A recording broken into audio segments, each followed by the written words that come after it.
قرآن و حدیث میں پانی کو صرف رحمت کے طور پر بیان کیا گیا ہے یا عذاب کی بھی نشاندہی کی گئی ہے؟ رسول اللہ صلی اللہ علیہ وسلم نے فرمایا کہ ایک وقت آئے گا کہ اتنی بارشیں ہوں گی لیکن وہ مفید نہیں ہوں گی، اس سے فصلیں نہیں ہوں گی بلکہ تباہیاں ہوں گی۔ حدیث میں آتا ہے کہ قیامت کے نزدیک دریا اور ندیاں اپنی حدیں پار کر کے شہروں کو تباہ کر دیں گی۔ اللہ تعالیٰ قیامت سے پہلے سمندر کی وہ آڑ جس نے پانیوں کو مینج کیا ہوا ہے وہ اٹھا لے گا، اور جب یہ کلاؤڈ برسٹ آج کل جو ہو رہا ہے بالکل، یہ بھی علامات قیامت میں سے ہے۔ قرب قیامت کی کون کون سی نشانیاں پانی سے جڑی ہیں؟ یاجوج ماجوج کے تذکرے میں ہمیں اس کا ذکر ملتا ہے۔ وہ قوم اتنی ظالم اور اتنی سرکش اور اتنی بڑی تعداد میں ہوگی کہ وہ بحیرہ تبریہ کا پانی پی جائیں گے سارا، جب سمندر پھٹ جائیں گے اور اپنی حدوں کو قائم نہ رکھ سکیں گے اور ہر جگہ تباہی مچا دیں گے، اور پہاڑ روئی کے گالوں کی طرح ہو جائیں گے، اور گویا زمین آسمان سورج چاند ستارے ٹکرا جائیں گے اور ہر جگہ تاریکی ہو جائے گی۔ السلام علیکم سر، ویلکم ٹو سنو پوڈ کاسٹ سپر نیچرل۔ کیسے ہیں آپ؟ اللہ کا شکر، وعلیکم السلام ورحمۃ اللہ۔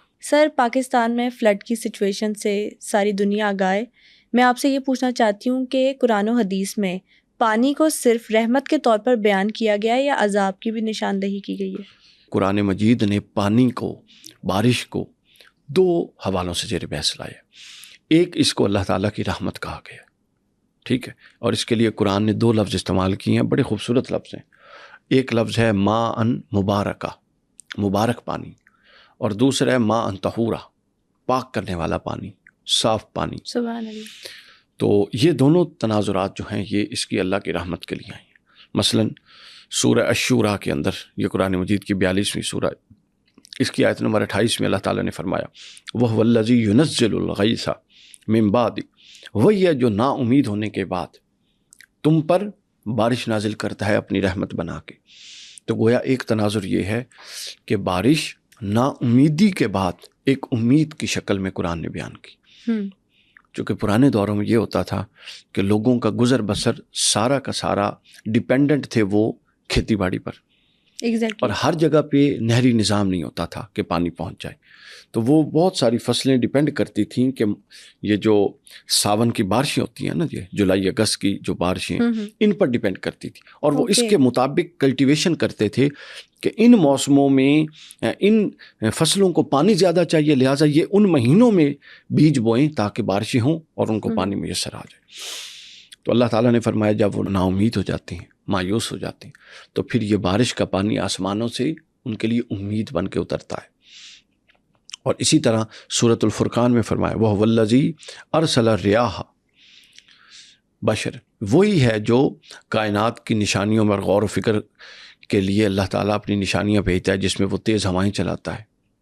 پھر بین یدیہ رحمتہ وانزلنا من السماء ماء طہورا، پھر وہ آسمانوں سے پاک پانی اتارتا ہے تاکہ یہ دیکھنے میں بھی منظر دلکش ہے اور یہ رحمت بخشنے والا منظر بھی ہے۔ تو ایک تو یہ اس کا اسپیکٹ ہے۔ اچھا، اب صحیح مسلم میں ایک حدیث پاک میں نے پڑھی کل رات کو، مجھے بہت لطف آیا، وہ آپ کو بھی سناؤں، رحمت کے حوالے سے۔ حضور نبی اکرم صلی اللہ علیہ وآلہ وسلم نے فرمایا، حضرت انس بیان کرتے ہیں کہ ایک دفعہ رسول اللہ ہمارے ساتھ موجود تھے، صلی اللہ علیہ وآلہ وسلم ہمارے ساتھ موجود تھے، اور بارش آئی تو حضور علیہ السلام نے اپنے جسم میں مبارک کے ایک حصے سے کپڑا ہٹایا اور اس حصے پر بارش گر گئی، اور پھر کپڑا یوں کر لیا۔ صحابی کہتے ہیں ہمیں یہ بات بڑی عجیب لگی کہ اس کا کیا مطلب ہے، تو ہم نے پوچھا کہ یا رسول اللہ صلی اللہ علیہ وسلم آپ نے ایسا کیوں کیا؟ آپ صلی اللہ علیہ وسلم نے فرمایا یہ بارش کا پانی تازہ تازہ اپنے رب کی طرف سے آ رہا ہے، تو میں نے کہا یہ میرے جسم کو چھو لے۔ سبحان اللہ، یعنی یہ اوپر سے آ رہا ہے تو اللہ کے پاس سے آ رہا ہے، تو لہٰذا میں نے کہا کہ چھو لے۔ تو یہ بھی ایک اشارہ ہے کہ بارش کا پانی رحمت ہے، یہ ایک اسپیکٹ۔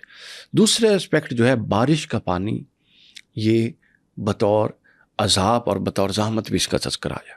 سورۃ القمر میں ہے فَفَتَحْنَا أَبْوَابَ السَّمَاءِ بِمَاءٍ مُنْہَمِرٍ، کہ ہم آسمانوں کے دروازوں کو کھول دیں گے۔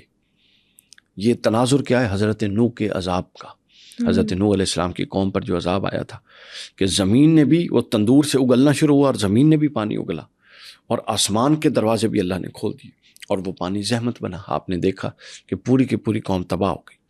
اسی طرح اور بہت سارے قیامت کے قریب سیلابوں کے حوالے سے بیان ہوا کہ رسول اللہ صلی اللہ علیہ وسلم نے فرمایا کہ ایک وقت آئے گا کہ اتنی بارشیں ہوں گی لیکن وہ مفید نہیں ہوں گی، اس سے فصلیں نہیں ہوں گی بلکہ تباہیاں ہوں گی۔ جس پر ہم آگے جا کر بات کریں گے. اسی طرح بہت ساری اقوام کے لیے یہ پانی عذاب کا باعث بنا. کون کون سی قوم پر یہ پانی عذاب کے طور پر آیا؟ یہ بڑا اہم سوال ہے. اگر ہم اس سوال کو کہ کس کس قوم پر پانی کا عذاب، تو دیکھیں تو قرآن مجید کی حد تک ہمیں 2 قومیں نظر آتی ہیں، اور یہ 2 قومیں بڑی قومیں ہیں، چھوٹی موٹی قومیں نہیں ہیں. یہ وہ قومیں ہیں جو زمین کی آبادی کا بڑا حصہ تھیں. ایک قوم ہے قوم نوح، حضرت نوح علیہ السلام کی قوم، جس کا ذکر سورہ ہود میں آیا ہے، آیت نمبر 37 سے لے کر 44 تک، اور پھر اس کا ذکر سورہ العنکبوت میں آیا 29ویں سورت آیت نمبر 14 اور 15 میں، کہ حضرت نوح علیہ السلام اللہ تعالیٰ کے پیغمبر اور رسول تھے، زمین پر پہلے رسول.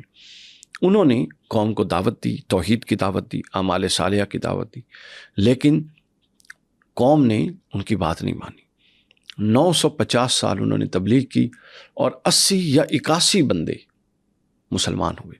اب آپ اندازہ کر لیں 950 کو 80 پہ ڈیوائیڈ کریں، کتنے سال بعد ایک بندہ مسلمان ہوا. لیکن نبی دل برداشتہ نہیں ہوتا. ہم عام انسان نتائج فوراً چاہتے ہیں. بالکل ایسے ہی ہے. یہ ہماری نفسیات کی سب سے بڑی خامی ہے کہ ہم نتائج فوراً چاہتے ہیں. توکل کے اندر سب سے بڑی جو آپ کی سائیکولوجیکل ہرڈل ہے وہ یہ ہے کہ آپ نتائج فوراً چاہتے ہیں. ایسا ہی ہے بالکل. بس اللہ کی ذات یہ چاہتی ہے، اور توکل یہ ہے کہ آپ نتائج چھوڑ دیں، نتائج اللہ کی ذات پہ رکھیں. کیوں؟ مثلا دیکھیں، یہ پانی کا گلاس ہے، یہ گیلا کرتا ہے نا جی، آگ جلاتی ہے نا. پانی میں یہ تاثیر ہے کہ گیلا کرے، ٹھنڈا کرے. آگ میں یہ تاثیر ہے کہ وہ جلائے. ایسا ہے. اب اللہ نے اس کے اندر یہ تاثیر رکھی ہے کہ ٹھنڈا کرے، اور اس میں یہ تاثیر ہے کہ جلائے. اگر اللہ اس کی تاثیر اٹھا لے، مؤثر حقیقی وہ ہے، تاثیر اٹھا لے تو آگ نہیں جلائے گی. اللہ نے اٹھائی تو آگ نے ابراہیم کو نہیں جلایا ہے. اللہ نے تاثیر اٹھائی تو آگ نے موسیٰ کو نہیں ڈبویا. تو لہٰذا ہمارے سارے مسائل کی جڑ ہی یہ ہے کہ میں نے یہ کیا اور یہ کیوں نہیں ہوا. تو یہ نظام ہی نہیں ہے. میں نے یہ کرنا ہے چونکہ طریقہ اللہ نے بتایا ہے، میں ایک انسان ہوں، یہ سنت ہے. پختہ یقین ہونا چاہیے. نتیجہ کیوں نہیں آیا؟ نتائج اللہ کے ہاتھ میں ہے. وہ اس آپ کے عمل کے اندر تاثیر ڈالتا ہے یا نہیں ڈالتا، وہ جاننے والا ہے. چونکہ مؤثر حقیقی وہ ہے، وہ تاثیر ڈالے گا تو چیزوں کے اندر سے اثر انداز ہو. بہت اچھی بات کہی. تو اب کیا ہوتا ہے، حضرت نوح علیہ السلام کی قوم انکار کرتی ہے. اللہ تعالیٰ نے حضرت نوح علیہ السلام کو فرمایا کہ تم ایک کشتی بناؤ. حضرت نوح علیہ السلام نے کشتی بنائی. اب وہ کشتی بناتے اور قوم کے لوگ جو بدبخت کفار و مشرکین تھے وہ آتے جاتے حضرت نوح کا مذاق بناتے. وہ کہتے کہ جہاں پر اتنا بارش نہیں ہوتی کہ فصلیں اگ سکیں، وہاں یہ شخص کشتی بنا رہا ہے. عجیب تحقیر آمیز جملے کہتے جو میں حضرت نوح کی شان کے لیے بول بھی نہیں سکتا جو وہ کہتے. حضرت نوح علیہ السلام خاموشی سے کرتے رہتے. بالآخر ایک وقت آیا کہ تندور کے اندر سے پانی نکلنا شروع ہوا، بروایت امام ابن کثیر، اور زمین نے بھی پانی اگلا، اور آسمانوں میں نے بھی بادل اللہ تعالیٰ نے پھاڑ دیے، جیسا کہ میں نے بیان کیا. آسمان سے بھی پانی نکلا اور زمین سے بھی پانی نکلا، حتیٰ کہ اتنا پانی ہوا کہ کشتی چلنے لگ گئی. چلتے چلتے چلتے صرف وہی بچے جو کشتی میں سوار ہو گئے. حضرت نوح علیہ السلام نے ہر جوڑے کو، ایک ایک جوڑے کو سوار کر لیا جانوروں اور انسانوں میں سے. ٹھیک ہے. اس کے بعد حتیٰ کہ جو حضرت نوح علیہ السلام کا ایک بیٹا تھا جو کافر تھا، ٹھیک ہے، وہ کہتا تھا، حضرت نوح علیہ السلام نے جب اسے کہا کہ آ جاؤ، وہ نہیں آیا، تو وہ کہتا تھا میں فلاں پہاڑ پہ چڑھ کے اپنے آپ کو بچا لوں گا. وہ پانی اوپر سے اور نیچے سے چڑھتا رہا. اتنا پانی اوپر ہوا، اتنا اوپر ہوا کہ وہ پہاڑ کی چوٹی سے چڑھا، اس کے اوپر پانی چڑھتا چڑھتا حضرت نوح دیکھ رہے تھے. بالآخر وہ ڈوب گیا. تو اتنا پانی چڑھا اور سب کچھ ڈوب گیا، تباہ ہو گئی، پوری کی پوری قوم حضرت نوح علیہ السلام کی تباہ ہو گئی. اب یہاں ایک سوال ہے جس کو ہم آگے جا کے کہیں ایڈریس کریں گے کہ وہ عذاب ایک بستی پر تھا یا پوری زمین اس عذاب کی لپیٹ میں. اس پر ہم، یہ جو کہ بڑی ڈیبیٹیبل چیز ہے. تو یہ ہوا، حضرت نوح علیہ السلام کی قوم تباہ ہو گئی پانی کے عذاب سے. اچھا، قوم عاد اور قوم سمود پر بھی پانی کا عذاب آیا تھا جن سے انہیں عبرت دی گئی تھی. جی، اس پر بھی میں آتا ہوں، بالکل آیا تھا. اس کے بعد ہے قوم فرعون یا حضرت موسیٰ علیہ السلام کی قوم. کیا ہوتا ہے، حضرت موسیٰ علیہ السلام اپنی قوم یعنی بنی اسرائیل کو فرعون کے مظالم سے نجات دلانے کے لیے لے کے نکلتے ہیں. ٹھیک ہے. اور اپنا رستے میں دریا آ جاتا ہے. دریا کے اندر حضرت موسیٰ علیہ السلام اللہ کے حکم سے عصا مارتے ہیں اور دریا 2 حصوں میں بٹ جاتا ہے اور رستہ بنتا ہے. حضرت موسیٰ گزر جاتے ہیں اور جب حضرت موسیٰ دوسرے پار پہنچتے ہیں تو فرعون کہتا ہے رستہ بنا ہوا ہم بھی چلتے ہیں. تو وہ جب اپنا لشکر ڈالتا ہے اور بیچ دریا پہنچتا ہے تو اللہ تعالیٰ کے حکم سے وہ مل جاتا ہے. تو گویا قوم موسیٰ علیہ السلام کا جو فرعون تھا اس کی تباہی بھی پانی کے ذریعے کی گئی. اس کے بعد تیسری جو آپ نے سوال کیا عاد اور سمود، یہ بڑا انٹرسٹنگ قصہ ہے. یہ اونٹنی کا بیسیکلی ایک واقعہ ہے. عاد اور سمود کے بارے میں سن لیں. یہ ایک قبیلہ تھا.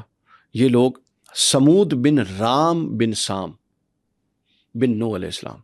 سمود بن رام آپ ذہن میں رکھ لیں، ہم نے پہلے ہندو مت کے ساتھ سملیرٹیز پر کیا. تو حضرت نوح علیہ السلام کے پڑپوتے کا نام بھی رام تھا. اچھا. اور مختلف روایات ہیں. کچھ لوگ کہتے ہیں نبی کے بارے میں ان کا کال کرتے ہیں، نہیں کرتے. اور وہ ہندوستان کے علاقے میں آئے ہوئے تھے.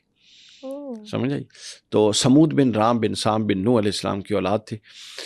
یہ سمود قبیلہ عرب تھا. حجاز اور شام کے درمیان ہجر کی سرزمین پر رہتا تھا. ان کی طرف کئی نبی بھیجے گئے. حضرت صالح کو ان کی طرف بھیجا گیا. حضرت صالح علیہ السلام کے والد کا نام تھا عبید بن آصف. اب کیا ہوتا ہے، اللہ تعالیٰ نے حضرت صالح کو بھیجا. انہوں نے وہی توحید کی تعلیم دی، شرک نہ کرنے کی، عبادت کرنے کی تعلیم دی. قوم نے انکار کر دیا. اب انکار کی داستان سننے والی ہے. قوم کا سردار تھا اس کا نام تھا جندہ بن عمر. اس نے کہا کہ اگر آپ سچے نبی ہیں، حضرت نوح علیہ السلام، حضرت صالح نے آ کے دعوت دی. کچھ سردار بیٹھے ہوئے تھے، پتھروں پر بیٹھے ہوئے تھے، جس طرح پرانے دوروں کی بیٹھکیں ہوتی تھی. تو سردار تھا ان کا، سردار جندہ بن عمر. اس نے کہا اچھا، اور اس نے ایسے ہی بات کر دی چونکہ اس کے تصور میں بھی نہیں تھا کہ یہ کبھی ممکن ہو سکتا ہے، ممکنات میں سے. وہ کہتا ہے کہ اے صالح، ہم تو تیری بات نہیں مانیں گے. ہاں ایک صورت ہے تیری بات ماننے کی، کہ اگر تو اس پتھر سے ایک اونٹنی پیدا کر دے اور وہ اونٹنی ان صفات کی مالک ہو. اب دیکھیں کتنا عجیب کلیم ہے. حضرت صالح نے وہیں کھڑے ہوئے اللہ تعالیٰ سے دعا کی. وہیں کھڑے کھڑے اللہ تعالیٰ کی طرف سے معجزہ ہوا. جس پتھر کی طرف اس نے اشارہ کیا تھا وہی پتھر پھٹا اور اسی کے اندر سے ان صفات والی اونٹنی نکلی جو صفات اس سردار نے کہی تھی. اللہ کی قدرت. اور اسی اونٹنی نے اپنے طرح کا ایک اور بچہ بھی دے دیا. اچھا، اب یہ معجزہ دیکھ کر جو جندہ بن عمر تھا وہ ایمان لے آیا. لیکن اس کے ساتھ جو دوسرے سردار تھے وہ اپنے کفر پہ قائم رہے. اتنا بڑا معجزہ دیکھ کے بھی وہ پیچھے ہٹ گئے. اب کیا ہوتا ہے، جب اونٹنی آئی تو حضرت صالح نے کہا کہ اب یہ چونکہ تمہارے طلب کرنے پر معجزہ ہوا ہے، یہ اونٹنی کس کی ہے؟ صالح کی نہیں ہے، ناقۃ اللہ ہے، اللہ کی اونٹنی ہے. قرآن نے اس کو ناقۃ اللہ کہا، اللہ کی اونٹنی ہے. اب تم اس کو تنگ نہیں کرو گے، اس کو اس کے حال پر چھوڑ دو گے، اس سے برائی کی نیت سے چھوؤ گے نہیں، نہ مارو گے، نہ اس کو دھتکارو گے، نہ اس کو قتل کرو گے. اگر تم نے ایسا کیا تو تم پر عذاب آئے گا. اب کیا ہوتا ہے کہ اب اونٹنی کے اندر سے بہت سارے ایسے معجزات تھے جو انہوں نے طلب کیے اور ہوئے. یعنی وہ کسی کے پیٹ سے پیدا نہ ہوئی تھی، حمل سے پیدا نہیں ہوئی تھی، ایک طریقہ عادیہ کے خلاف پیدا ہوئی تھی. اچھا، اب پھر اس اونٹنی کے اندر جو اصل وجہ نزاع بنی، پانی کا عذاب جو سوال ہے وہ سن لیں. وجہ نزاع بنی کہ جو کنواں تھا جس سے قوم سمود پانی پیتی تھی، حضرت صالح نے فرمایا کہ اب سے طریقہ یہ ہوگا کہ ایک دن پوری قوم تم لوگ پانی بھرو گے اور پیو گے، ایک دن اس کنویں سے صرف یہ اونٹنی اکیلی پانی پیے گی. اچھا، یہ وجہ بنی عذاب. اب کیا ہوتا، اچھا اب ان پر یہ بات شاہ گزری. اللہ تعالیٰ نے اس کا بھی اہتمام کر دیا. جس دن اونٹنی کا پانی پینے کا دن ہوتا اس دن وہ اتنا دودھ دیتی جو پورے قبیلے کے لیے، پوری قوم کے لیے کافی ہوتا. یعنی اب ان کو ایک دن کے لیے پانی لیا گیا، لیکن پانی سے بہتر چیز کیا تھی؟ دودھ وہ دے دی گئی. اس کے باوجود ان پر یہ چیز ناگزیر گزری کہ ایک دن ہمیں اس سے کیوں روکا گیا ہے. پھر اب کیا ہوتا ہے، قوم سمود میں کفار بہت شدید طبیعت کے تھے. اس میں ایک عورت تھی، اس کا نام تھا صدوق. حسین عورت تھی، اس کی لڑکیاں بڑی حسین تھی. اس نے سردار اور حضرت صالح سے بڑا بغض رکھتی تھی. اس نے مستہ ابن دہر اور کیدار بن سالف، یہ دو سردار تھے، ان کو بلایا اور ان کو کہتی ہے کہ اگر اونٹنی کو ذبح کر دو تو میری جس لڑکی سے چاہو نکاح کر لو. چنانچہ ان دونوں نے مل کر اونٹنی کو ذبح کیا. کیدار نے ذبح کیا اور مستہ نے ذبح کرنے پر مدد کی. ان لڑکیوں کو حاصل کر کے حضرت صالح سے کہنے لگے کہ اب اگر تم نبی ہو تو عذاب لے آؤ. حضرت صالح علیہ السلام پر وحی آتی ہے اور اللہ فرماتا ہے کہ انہوں نے پہلے تو اونٹنی کے ساتھ یہ ظلم کیا کہ اس کے پانی کے دن اس کو نہیں پینے دیتے، اور دوسرا یہ ظلم کیا کہ اس کی کوچے کاٹ کے اس کو شہید کر دیا. تو بدھ کے دن اونٹنی کو مارا گیا. حضرت صالح نے فرمایا 3 دن بعد تم ہلاک ہو جاؤ گے. پہلے دن ان کے چہرے زرد ہوئے، دوسرے دن سرخ اور تیسرے دن سیاہ ہوئے۔ اتوار کے دن صبح ایسی ہولناک چیخ آئی کہ اس چیخ کو سن کے کانوں کے ذریعے وہ چیخ سنی، مگر وہ اتنی شدید آواز تھی کہ کانوں کے ذریعے جب اندر گئی تو ان کے جگر پھٹ گئے۔ اتنی ہولناک آواز تھی، اتنے جگر پھٹ گئے اور ان کے جسم کا ریزہ ریزہ ہو گیا، بس اس ایک چیخ سے اللہ تعالیٰ نے اتنی ہولناک وہ چیخ پیدا کی، ہلاک ہو گئے۔ جو مومن تھے بچ گئے۔ اس علاقے میں انبیاء کا یہ طریقہ ہے، جہاں عذاب نازل ہو وہاں سے چلے جاتے ہیں۔ حضرت صالح نے اپنے مسلمان لوگوں کو لیا جو ایمان لائے تھے، اور وہاں سے نکل کر ہجرت کر کے آ گئے اور مکہ کی سرزمین پر قدم رکھا۔ اس کے بعد پھر یہ قومیں سمود کے اگلے لوگ جو تھے وہ مکہ کی سرزمین پر انہوں نے پرورش پائی۔ تو یہ قصہ ہے کہ ایک پانی کے بارے میں انصاف نہ کرنے کی وجہ سے ایک پوری قوم ہلاک ہو گئی، اور ناقۃ اللہ کی بے حرمتی کی وجہ سے اور گستاخی کی وجہ سے پوری قوم ہلاک کر دی گئی۔ اچھا، بہت ہی آپ نے نا ایک سبق آموز واقعہ اور ایمان تازہ کرنے والا اور اپنی آخرت کا خیال رکھنے والا واقعہ جو ہے آج کے پوڈ کاسٹ میں شیئر کیا۔ نیکسٹ میں آپ سے یہ سوال کرنا چاہتی ہوں کہ احادیث میں آتا ہے کہ قیامت کے نزدیک دریا اور ندیاں اپنی حدیں پار کر کے شہروں کو تباہ کر دیں گی، اس سے کیا مطلب لینا چاہیے ہمیں؟ قرآن مجید میں یہ موضوع مختلف انداز میں زیر بحث آیا جس کو سمجھنے کی ضرورت ہے۔ سورۃ الانفطار میں اللہ تعالیٰ نے فرمایا وَإِذَا الْبِحَارُ فُجِّرَتْ وَإِذَا الْقُبُورُ بُعْثِرَتْ عَلِمَتْ نَفْسٌ مَا قَدَّمَتْ وَأَخَّرَتْ، کہ وَإِذَا الْبِحَارُ فُجِّرَتْ، اور جب سمندر ایک حد کے اندر بند ہے۔ آپ دیکھتی ہیں زمین گول ہے، اس کے باوجود زمین پر جو 71% آف دا ارتھ جو پانی ہے، سمندر ہے، وہ اپنی حدوں میں کیسے گول زمین پر پانی کو کس نے روک کے ٹھہرا کے رکھا ہوا ہے کہ وہ اپنے اس مدار سے باہر نہیں نکلتا، اور کہ یہ اللہ کی قدرت نے ایسی اس نے قوتیں پیدا کر دی ہیں، جس طرح زمین پر ہم کشش ثقل کی وجہ سے چل سکتے ہیں، گریویٹیشنل فورس کی وجہ سے، اسی طرح سمندر کے اندر مختلف قوتیں ہیں جو پانی کو ایک مدار میں قائم کی ہوئی ہیں۔ تو گویا اللہ تعالیٰ قیامت سے پہلے سمندر کی وہ آڑ جس نے پانیوں کو مینیج کیا ہوا ہے وہ اٹھا لے گا اور پانی بکھر جائے گا۔ یہ اس آیت کا مطلب ہے کہ قیامت کے وقوع ہونے میں اور قیامت کے برپا ہونے میں جو تباہی بربادی ہوگی، اس میں بہت ساری چیزوں کے ساتھ ایک بہت بڑا کردار ان سمندروں کا ہوگا۔ اب دیکھیں نا، 70% جو زمین پر پانی ہے اور اپنا 30% جو خشکی ہے، یہ 70% جب 30% پر حاوی آئے گا تو 30% کے پلے کیا رہے گا؟ وہ تو بہا جائے گا۔ یہ تو تھوڑا سا آپ دیکھیں، سونامی کیا تھا، جاپان میں یوں زلزلہ آیا یوں کر کے، اور جو سمندر کی تہہ تھی اس نے ایک جھٹکا لیا اور ادھر کا پانی ادھر آ گیا، اس کو سونامی کہتے ہیں، جو کئی شہروں اور کئی ملکوں تک کو بہا کے لے گیا۔ تو یہ اس طرح کی ایک بہت بڑی بگ سونامی کی طرف اشارہ ہے کہ وَإِذَا الْبِحَارُ فُجِّرَتْ، کہ سمندروں کو اللہ تعالیٰ وہ آڑ اٹھا دے گا، ٹھیک ہے، اور پھر مردے قبروں سے اٹھائے جائیں گے، اور پھر عَلِمَتْ نَفْسٌ مَا قَدَّمَتْ وَأَخَّرَتْ، اور ہر شخص یہ جان لے گا کہ اپنے آگے کون سا عمل کر کے بھیجا اور اپنے پیچھے کیا چھوڑ کر آیا۔ تو لہٰذا یہ قرآن مجید کا ایک مستقل موضوع ہے۔ اچھا، اس کو جو ہے نا، یہ پانی یا بارش، یہ اس کو قرآن مجید نے ہدایت کا ذریعہ بھی بنایا ہے۔ بہت سارے مقامات جب میں رات کو دیکھ رہا تھا تو قرآن مجید نے بارش کو یا آسمان سے پانی کو اترنے کو اپنی توحید کی دلیل کے طور پہ بھی ذکر کیا، سبحان اللہ، اس سے ہدایت لینے کے لیے بھی ذکر کیا کہ تم ہدایت کیوں نہیں لیتے۔ مثلا ایک جگہ فرمایا الم تری ان اللہ نزل من السماء ماء، کیا تم نہیں دیکھتے کہ کون ہے جو اللہ کے سوا قدرت رکھتا ہو کہ یوں آسمان سے پانی برسا دے، اپنی قدرت کی نشانی کے طور پہ بیان کیا۔ پھر آگے فرمایا افرأیتم الماء الذی تشربون، کیا تم اس پانی کو نہیں دیکھتے جس کو پیتے ہو؟ اانتم انزلتموہ من المزن ام نحن منزلون، اس کو تم اوپر سے برسا رہے ہو یا ہم برسا رہے ہیں؟ تو گویا اس نظم کے ساتھ پانی کو برسانا اللہ نے کیا کیا، اس کو اپنی قدرت کی علامت کے طور پہ بیان کیا۔ اور آپ دیکھیں جب پانی بادل سے اس نظم قطروں سے برستا ہے، اس کو کیا کہتے ہیں؟ بارش۔ اور جب یہ کلاؤڈ برسٹ آج کل جو ہو رہا ہے، یہ بھی علامات قیامت میں سے ہے۔ یعنی آپ دیکھیں بارش ہوتی ہے تو کوئی شہر تباہ نہیں ہوتا، الا یہ کہ سیلاب آ جائے یا پانی کی سطح بڑھ جائے، لیکن کلاؤڈ برسٹ جہاں پہ ہو رہا ہے وہاں مکان کے مکان بہہ رہے ہیں۔ تو اللہ نے یہ جو فرمایا افرأیتم الذی، کیا تم دیکھتے نہیں ہو کہ میں کس ترتیب سے پانی کو اتارتا ہوں؟ تو گویا اگر میں اس ترتیب کو بدل دوں جو آج کل کلاؤڈ برسٹ کی شکل میں آ رہا ہے، تو آپ دیکھیں کہ یہ سوچنے سمجھنے کی چیز ہے کہ نہیں ہے، کون ہے جو یہ کر رہا ہے۔ پھر اس کے بعد آگے فرمایا وَأَنزَلْنَا مِنَ الْمُعْصِرَاتِ مَاءً ثَجَّاجًا، سورہ النبا میں، اور بادلوں سے لگاتار بارش برساتا ہے تاکہ اس کے ذریعے غلہ، سبزی، پھل تم سب یہ اگاؤ۔ کون ہے جو اللہ کے سوا یہ کام کر سکتا ہو؟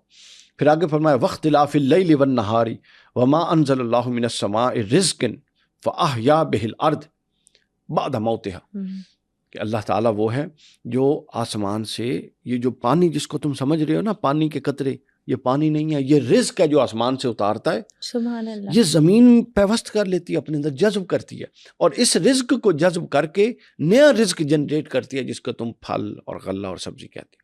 تو اللہ نے فرمایا یہ بارش جس کو تم بارش کہتے ہو یہ رزق ہے، یہ کون آسمان سے نازل کرتا ہے؟ فرمایا میں کرتا ہوں۔ پھر اس کے بعد قسم اٹھائی اللہ تعالیٰ نے سورہ الذاریات میں، فرمایا قسم ہے ان ہواؤں کی جو ان بادلوں کو اٹھا کے پھرتی ہیں جن کے دامن میں بارش ہوتی ہے، پانی ہوتا ہے۔ اللہ نے قسم اٹھائی۔ پھر قسم اٹھائی ان ہواؤں کی جو پے در پے بھیجی جاتی ہیں، طوفانی رفتار سے چلتی ہیں اور بادلوں کو اٹھا کے پھرتی ہیں، پھر ان کو پھاڑ بھی دیتی ہیں، سورہ مرسلات میں کلاؤڈ برسٹ کی طرف اشارہ ہے۔ پھر اس کے بعد فرمایا سورہ آراف میں، اور وہ اللہ ہی ہے جو ان ہواؤں کو اپنی رحمت کے آگے خوشخبری لیے ہوئے بھیجتا ہے، پھر جب وہ پانی سے لدے ہوئے بادل اٹھاتی ہیں تو انہیں کسی مردہ زمین پر لے جا کر حرکت دے دیتا ہے، اس حرکت کے نتیجے میں وہاں پر بارش برستی ہے اور اللہ تعالیٰ اس مردہ زمین کو زندہ کر دیتا ہے۔ سبحان پھر اللہ، سورۃ الحجر میں فرمایا پھر آسمان سے پانی برساتے ہیں اور ہم اس سے تمہیں سیراب کرتے ہیں، اور اس دولت کے خزانے سے تم کیا غور نہیں کرتے کہ کون ہے جو تمہیں دولت کے یہ خزانے دینے والا ہے؟ تو گویا جس طرح بارش یا پانی یہ علامات قیامت میں سے ہے، جس طرح کا میں نے ذکر بھی کیا، اسی طرح یہ ایک غور و فکر کی چیز ہے اللہ تعالیٰ کی قدرت کی علامات کے لیے۔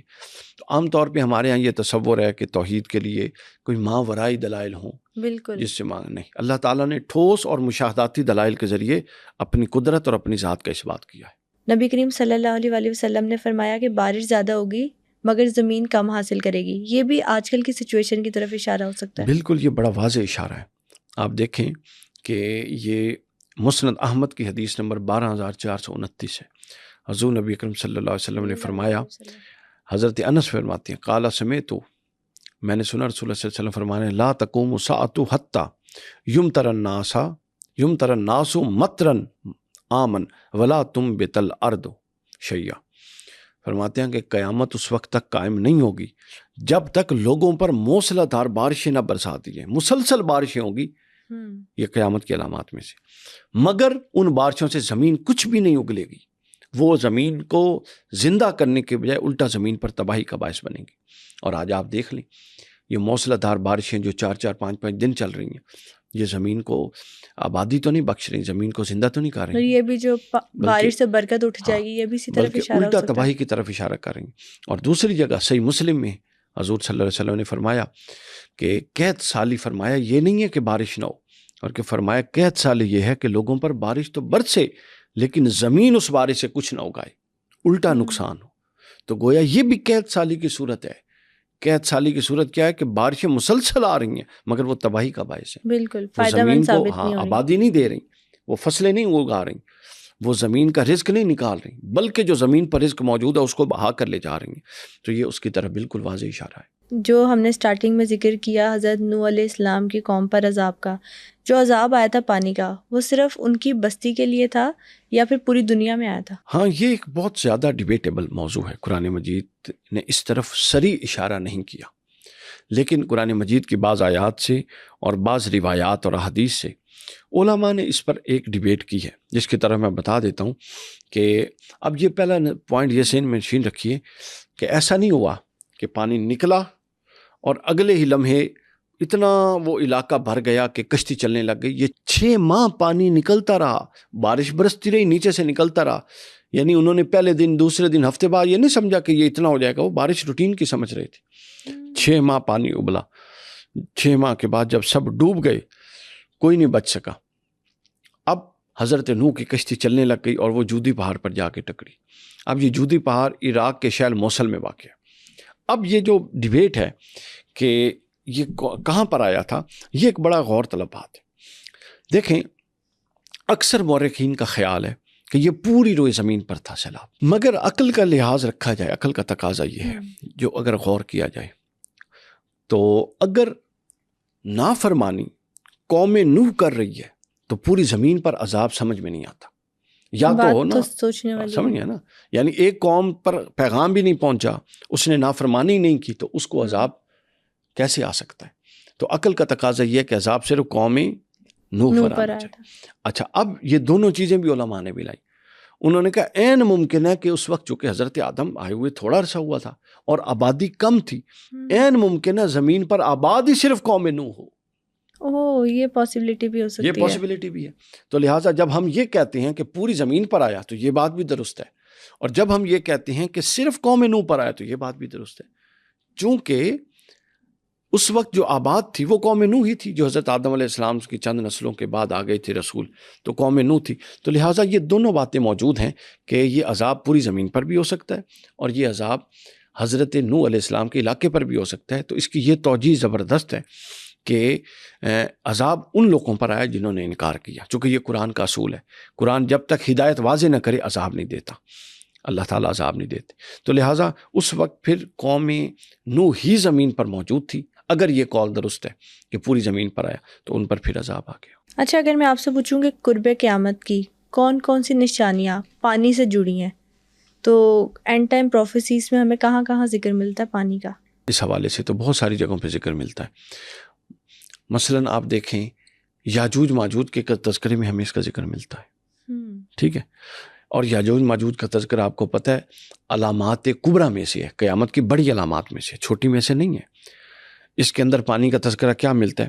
صدر الشریعہ مفتی امجد علی اعظمی صاحب لکھتے ہیں جب دجال کو قتل کر دیا جائے گا، حضرت عیسیٰ علیہ السلام کو حکم ہوگا کہ اب مسلمانوں کو لے کر کوہ طور پہ چلے جائیں۔ مسلمانوں کو لے کر حضرت عیسیٰ کوہ طور پر چلے جائیں گے اور اپنا ادھر سے یاجوج ماجوج کی قوم نکل آئے گی، ٹھیک ہے۔ اب یاجوج ماجوج جب نکلیں گے تو وہ اتنے ظالم ہوں گے کہ وہ جہاں سے گزریں گے لوگوں کو مارتے جائیں گے، بالآخر وہ بحیرہ تبریہ یا بحیرہ تبریہ سے گزریں گے، بہت بڑا سمندر جس کا روایت میں آیا ہے کہ جس کا چوڑائی 10 میل چوڑا ہوگا، لمبائی کی تو حد ہی کوئی نہیں۔ وہ قوم اتنی ظالم اور اتنی سرکش اور اتنی بڑی تعداد میں ہوگی کہ وہ بحیرہ تبریہ کا پانی پی جائیں گے سارا، حتیٰ کہ سمندر خشک ہو جائیں گے، اور جو ان کے پیچھے آئے گا وہ سمجھے گا بھی نہیں کہ یہاں کوئی سمندر تھا، اتنا پانی پی جائیں گے۔ پھر وہ کیا ہوگا؟ پھر اس واقعے میں 2 دفعہ پانی کا، ایک دفعہ یہ پانی پی جائیں گے، دوسری دفعہ یہ ہوگا کہ جب یہ پانی پی جائیں گے تو اپنا حضرت عیسیٰ علیہ السلام مسلمانوں کو لے کر کوہ طور پہ ہوں گے، تو فرمایا کہ یہ لوگ زمین پر اتنی تباہی مچائیں گے کہ کسی کو زندہ نہیں چھوڑیں گے، اور حضرت عیسیٰ اپنے سارے مسلمانوں کو لے کر کوہ طور پر قیام کریں گے، حتیٰ کہ اتنا دیر طویل قیام ہو جائے گا، فرمایا حدیث پاک میں کہ تمہارے لیے 100 اشرفیاں یا 100 دینار جتنی اہمیت رکھتے ہیں، کوہ طور پر کھڑے مسلمانوں کے لیے ایک گائے کا سر اس سے بدرجہ قیمتی ہو جائے گا، وہ کہیں گے ہمیں وہی مل جائے کھانے کے لیے، بھوک پیاس سے یہ عالم ہوگا۔ پھر حضرت عیسیٰ علیہ السلام اللہ کی بارگاہ میں دعا کریں گے کہ باری تعالیٰ اس قوم سے ہمیں نجات دے، چونکہ زمین پر نہیں اتر سکیں گے، زمین پر یاجوج ماجوج نے تباہی مچا دی ہوگی، اللہ تعالیٰ ان کی گردنوں میں کیڑے پیدا کر دے گا، ان کیڑوں سے اذیت ناک موت یہ مریں گے اور مر جائیں گے۔ پھر حضرت عیسیٰ مسلمانوں کو لے کر زمین پر قدم اٹھائیں گے تو زمین پر ایک بالشت جگہ بھی ایسی نہیں ہوگی جو ان کے خون اور ان کی لاشوں اور چکنائی سے خالی ہو۔ پھر واپس چلے جائیں گے، پھر دعا مانگیں گے۔ آپ کے 2 روایتیں ہیں، ایک یہ کہ اللہ تعالیٰ ایسا پانی برسائے گا ماء طہورا، جو قرآن میں آیا، جو ان کے سارا گند جو بھی تھا ان کو بہا کر لے جائے گا، صرف ان کے تیر اور کمان رہ جائیں گے، جو بعد میں مسلمان جو کوہ طور سے اتریں گے وہ 7 سال جلائیں گے، اس کی تیر اور کمان کو لکڑی کے طور پہ استعمال کر کے ایندھن آگ بنائیں گے، اور 7 سال چلتا رہے گا۔ اور دوسری روایت یہ ہے کہ اللہ تعالیٰ ایسے پرندوں کو بھیجے گا کہ جو بڑے بڑے سروں والے ہوں گے، وہ ان کو اٹھا کے ان کی لاشوں کو اٹھائیں گے اور جہاں اللہ چاہے گا وہاں پھینک دیں گے، پھر اس کے بعد وہ ماء طہورا پھر آئے گی، بارش آئے گی اور وہ ساری زمین بہا لے جائے گا۔ تو ایک تو اس تناظر میں آخرت میں اس کا بہت بڑا پانی کا اس کا ذکر آتا ہے۔ پھر اس کے بعد علامات قیامت کے اندر جو جن تباہیوں کا ذکر ہے بہت ساری احادیث کے اندر حضور نے فرمایا اگر تم نے ظالم کا ہاتھ نہ روکا، اگر تم نے زمین پر ظلم ہونے سے نہ روکا، اگر تم نے نیکی کو عام نہ کیا، امر بالمعروف اور نہی عن المنکر نہ کیا، تو ان قریب ایسا ہوگا کہ تمہاری دعائیں قبول نہیں کی جائیں گی۔ قوم کا سردار اس کا سب سے فاسق اور سب سے شریر آدمی بنا دیا جائے گا۔ اور اس طرح تفصیلات بتاتے بتاتے آخر پہ فرمایا کہ پھر تم پر ایسی آندھیاں چلیں گی جو تم نے پہلے نہیں دیکھیں گی، پھر تم پر ایسی بارشیں ہوں گی جو رحمت کی بجائے تمہارے لیے زحمت بن جائیں گی، پھر ایسے زلزلے آئیں گے جو اس سے پہلے تم نے نہیں دیکھے ہوں گے، حتیٰ کہ تمہارے نیک لوگوں کی دعاؤں کو قبول کرنا اللہ تعالیٰ بند کر دے گا۔ یہ اس پورے تناظر میں یہ بھی سارا کا سارا سلسلہ بیان ہوا۔ دجال کے فتنے میں بھی کہا جاتا ہے کہ زمین و آسمان کی تباہیوں کا ذکر ہمیں ملتا ہے۔ ایکچولی وہ تباہی قیامت کی ہی ہے، تو دجال اس تسلسل میں آ رہا ہے جس تسلسل میں سب سے پہلے حضرت امام مہدی ہیں، پھر دجال ہے، پھر حضرت عیسیٰ کا نزول ہے، پھر اس کے بعد یاجوج ماجوج ہیں، پھر دعوت الارض ہے، پھر یہ پوری ایک الگ سے ترتیب ہے۔ دریائے فرات، وہاں سے بھی ایک سونے کا پہاڑ نکلے گا، وہاں پر بھی ہمیں قیامت کی نشانیوں میں پانی کا ذکر ملتا ہے۔ جی بالکل، ہاں، وہ اس دریا کے اندر سے یہ روایات موجود ہیں کہ ایک سونے کا پہاڑ نکلے گا۔ ہمارے ہاں مسئلہ یہ ہے کہ چوتھے دن وہ پہاڑ نکال دیتے ہیں، تو ایک پہاڑ نکلے گا قیامت کے قریب، لیکن وہ امام مہدی علیہ السلام کے بعد کی بات ہے، وہ ظاہر ہوگا، بالکل ظاہر ہوگا، چونکہ جو رسول اللہ صلی اللہ علیہ وسلم نے فرما دیا وہ ہوگا ہی ہوگا۔ اچھا، اس میں ایک اور بڑی اہم چیز ہے جو ہم تھوڑا سا مس کر آئے ہیں، وہ یہ ہے کہ جب قوم نوح پر طوفان آ جائے گا اور ختم ہو جائے گا، پھر زمین کی آباد کاری کیسی ہوگی؟ یس، ٹھیک ہے نا۔ اب یہاں پر دو چیزیں ہیں، ایک طبقہ جو مفکرین کا وہ یہ کہتا ہے کہ بعد میں جتنے لوگ پیدا ہوں گے وہ صرف حضرت نوح کے بیٹوں سے آگے نوح کی قوم چلے گی۔ دوسرا طبقہ وہ یہ کہتا ہے کہ نہیں، جتنے لوگ کشتی میں سوار تھے حضرت نوح کی نسل بھی چلے گی اور ان سب کی نسلیں بھی چلیں گی، اور قرآن مجید نے دونوں کی طرف اشارہ کیا۔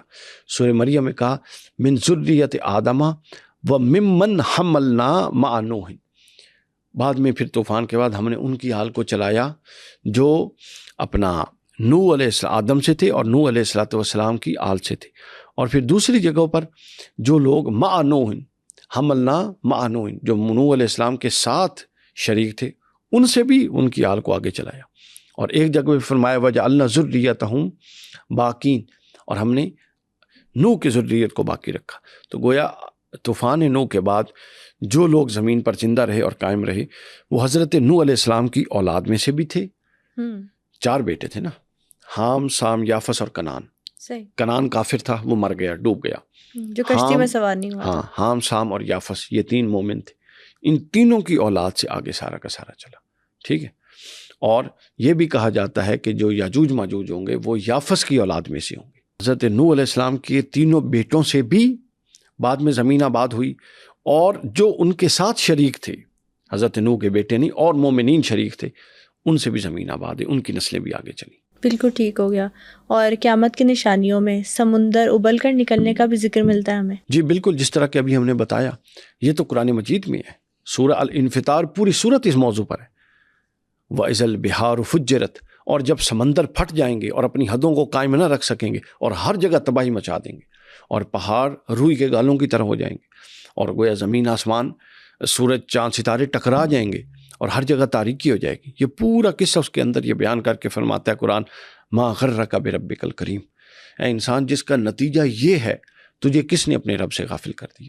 تو گویا قیامت کی علامات میں سے یہ ایک بڑی واضح سی چیز ہے کہ سمندر اور پانی یہ تباہی کے استعارے کے طور پہ آئے ہیں بہت ساری جگہوں پہ، تو لہٰذا یہ بالکل اس طرح ہے کہ یہ سمندروں کی جو حد بندی ہے، بلکہ آپ دیکھیں قرآن مجید میں اپنا اس بات کا ذکر ہے کہ ہم نے سمندروں کے درمیان پردہ لگا دیا ہے، ٹھیک ہے، اور ہم ویڈیو بھی دیکھتے ہیں کہ ایک طرف سمندر کا پانی اور ہے، ایک طرف اور ہے، رنگ بھی مختلف ہے، اور کہتے ہیں کہ ذائقہ بھی مختلف ہے۔ تو وہ کون ہے جس نے اس نے درمیان میں حد بندی کر رکھی ہے کہ ادھر کا پانی ادھر نہیں جاتا اور ادھر کا ادھر؟ تو اللہ تعالیٰ یہ حد بندیاں جب اٹھائے گا تو پھر یہ پانی تباہیاں مچا دیں گے، جیسا کہ ہم چھوٹا سا اس کا منظر سونامی میں دیکھتے ہیں کہ تھوڑا سا پانی جب آؤٹ آف کنٹرول ہوتا ہے اور سمندر کی حد بندیوں کا لحاظ نہیں رکھتا اور باہر آتا ہے تو وہ کیا کرتا ہے۔